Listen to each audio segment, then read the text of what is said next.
વ્યક્તિ દ્વારા સમષ્ટિના ઉત્કર્ષ માટેની કોઈ અસરકારક વ્યવસ્થા હોય તેનું નામ સહકાર છે. સહકાર એટલે શું? કે માનવ જીવનનો દેવત્વ ગુણ છે. મિત્રો, આપણી જન્મ સાથે જોડાયેલો આ શબ્દ છે, તમારે ધ્યાન આપવું જોઈએ. આપણે ફક્ત એટલું સમજીએ છીએ કે સહકાર અને મદદ સાથે મળીને કાર્ય કરવું, એટલી નાની વ્યાખ્યા શીખી નથી. આ બહુ મારું સ્પષ્ટ કહેવું છે. સહકારમાં કઈ કઈ બાબતો છે? સહકારમાં વિશ્વાસ છે, સહજતા છે, સરળતા છે, મધુરતા છે, સ્વાભાવિક છે, પારિવારિક છે, સામાજિક છે. વિનોબા ભાવેને યાદ કરવા પડે, સર્વના ઉદય માટે. એનું નામ સહકાર. અને એટલા માટે એમ કહેવાય છે કે માના ઉદરમાં 9 માસમાં આપણા શરીરનું માનવ તરીકે બંધારણ થાય છે. મિત્રો, એમાંય સહકાર જોડાયેલા છે આપણા શરીરમાં. અવયવ ભેગા ન થાય તો તમે હું આપણા માતાના પુત્રે માનવ તરીકે પ્રકટીકરણ જ ન થાય. ઈશ્વરની દેન છે. એટલે હું કહું છું કે સહકારી માનવ જીવનનો દેવત્વ ગુણ છે કે નહીં, સહકારી જીવનનો મૂળભૂત પાયો છે. સહકાર દ્વારા તો આ બધી વ્યક્તિઓ બેઠેલી છે, સભાસદો, એની શક્તિનો સમન્વય થાય. અને મિત્રો, જ્યાં જ્યાં શક્તિ ભેગી મળે ને ત્યાં હંમેશા સમૃદ્ધિ સાકાર થતી હોય છે. અહીંયા મંડળી બાબતે મારે બીજી વખતે ધ્યાન ઉપર મૂકવા માંગુ છું કે અહીંયા મંડળીએ વિનુભાઈ એમના બહુ પૂર્વી શ્રી વિઠ્ઠલભાઈના નેતૃત્વમાં આખી કમિટી બેઠી છે, બધાને ઓળખું છું વ્યક્તિગત, પણ એ બાબત મારે ધ્યાન કરવાનું છે. બહુ સારો નિર્ણય લીધો છે. એ સહકારના 7 સિદ્ધાંત છે. કન્સર્ન ફોર કોમ્યુનિટી, સામાજિક ઉત્તરદાયિત્વ, લોક કલ્યાણની ભાવના. એમણે શું કીધું? હમણાં કિશોરભાઈ કેમ ગયા બાળા તો અમે બેઠા, એને પ્રશ્ન ઉઠાવ્યો હતો, 25,000 કરો. આ બહુ મારા મગજમાં બેઠું. કહેવાનું મારું શું છે? એ તમે એક આંખથી કોઈ પણ સભાસદનું નિધન થાય તો ફૂલ નહીં તો ફૂલની પાંખડી રૂપે આર્થિક સહયોગ આપવાના ઉદ્દેશથી આ મંડળીએ જે કલ્યાણકારી યોજનાઓ 5,100 ના વારસદારને આપવાની જે શરૂઆત કરી છે. મિત્રો, એનો જસ્તો ખરો તમને આપવા આવ્યો છે. તાળીઓથી વધાવો જોઈએ. આ તમારું જોતા મંડળી શું કરે છે, મૂવમેન્ટ કરે છે કે નહીં, કે સ્થિર પડી છે.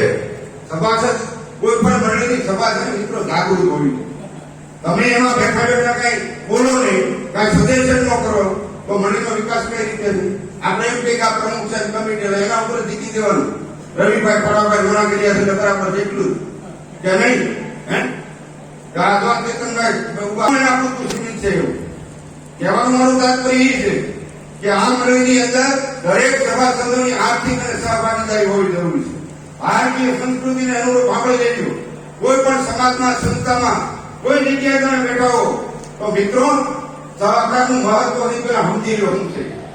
કોઈ પણ કાર્ય સહકારની ભાવનાથી તમે કરો ને, એ કાર્ય સારું થાય, જલ્દી થાય, સરળતાથી થાય. તો નહીં, એનું પરિણામ પણ આપણને અસરકારક મળે છે.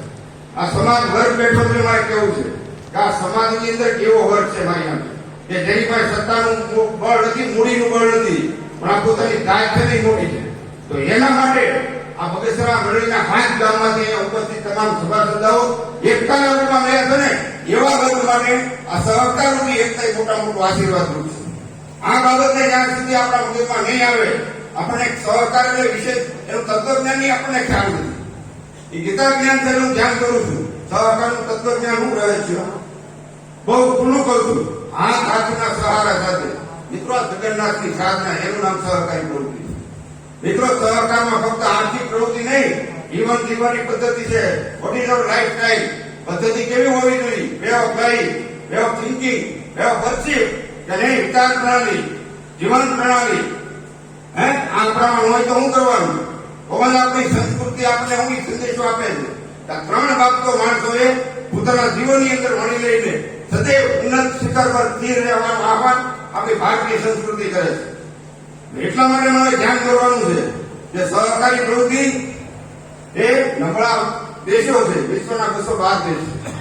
નબળા દેશોના ઉત્થાન માટે કૃષિ અને ગ્રામીણ વિસ્તારની કાયાપલટ માટે કોઈ રામબાણ યાદ હોય તો મિત્રો આપણી સહકારી પ્રવૃત્તિ.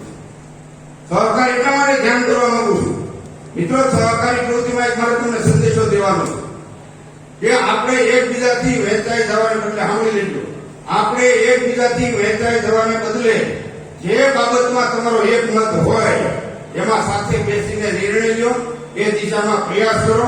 આપણા લક્ષ્યાંકો, આપણા ધ્યેય, આપણા ઉદ્દેશો એને ચરિતાર્થ કરવા માટે પુરુષાર્થ, પરાક્રમ, નિડરતા, નિરાભિમાની, નિર્મળતા સાથે આગળ વધીને આપણે શા માટે આપણું વ્યક્તિત્વ ન ખીલેવું એવો વિચાર આવ્યો છે. મિત્રો આજે હું કહેવા માંગુ છું, હું ને તમે ઈશ નિર્મિત જગત છે આવરી લીધો, ઈશ્વરના નિર્માણ કરેલું જગત છે. ઈશ નિર્મિત જગતની અંદર માણસ ઈશ્વરનું શ્રેષ્ઠ સર્જન છે. તો મિત્રો મારા અને તમારા હૃદયમાં વિચાર કેવો પ્રગટ થવો છે? આ બહુ થોડું તમને સહકારી બંધુ તરીકે કહું છું.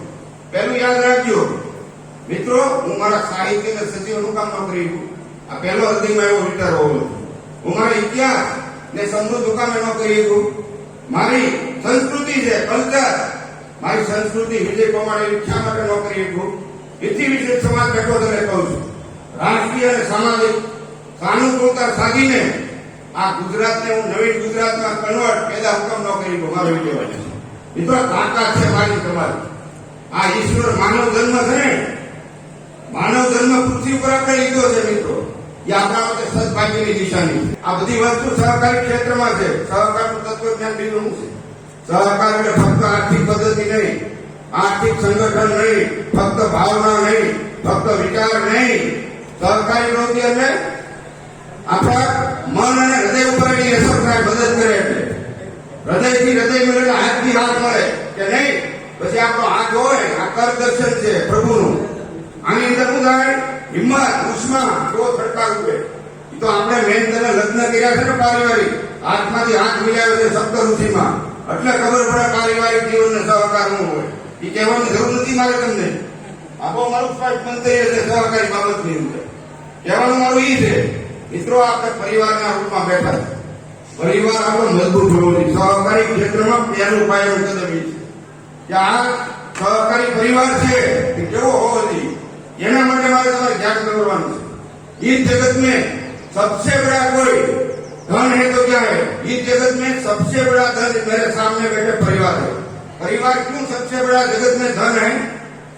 सुन लो. पहला, इस जगत में पिता से बड़ा कोई सलाहकार नहीं है. क्या बात करता हूँ? दूसरी बात वही कहता हूँ, इस जगत में माँ की सांस से बड़ी कोई दुनिया नहीं है, माँ की गोद से बड़ी दुनिया नहीं है. तीसरी बात वही लेना चाहता हूँ, इस जगत में भाई से बड़ा कोई भागीदार नहीं है. इस जगत में बहन जैसा कोई शुभ चिंतक नहीं है. इस जगत में आपका होम मिनिस्टर है ना, रोटी पकाते हैं कि नहीं है? इस जगत में पत्नी से बड़ा कोई दोस्त नहीं है.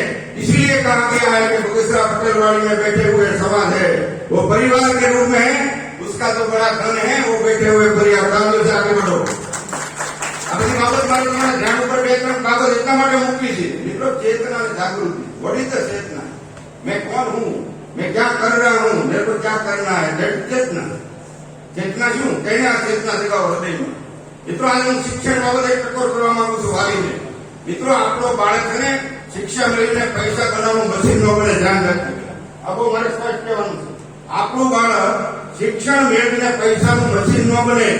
મિત્રો યાદ રાખજો, જે વિદ્યા, જે શિક્ષણ માણસના મનને વિકસિત કરે, બુદ્ધિને વિકસિત કરે, પણ હૃદયની ફેરવણી ન કરે ને તો એને શું કહેવાય? વિદ્યા માંગણી કહેવાય. બહુ મારે જાહેરમાં તમને કહેવાનું છે. જે વિદ્યા દ્વારા મન વિકસિત થાય, બુદ્ધિ વિકસિત થાય અને હૃદયની ફેરવણી, આમાં શું હોય? ભાવ, પ્રેમ, આત્મીયતા, લાગણી, સંવેદના, મમતા, કરુણા, દયા, આવા સદગુણો છે.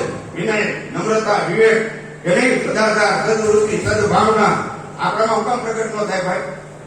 આપણે બાળકોને એ રીતે શિક્ષણ આપવું છે. અત્યારે વૃદ્ધાશ્રમની સંખ્યા એટલે જ વધી ગઈ છે.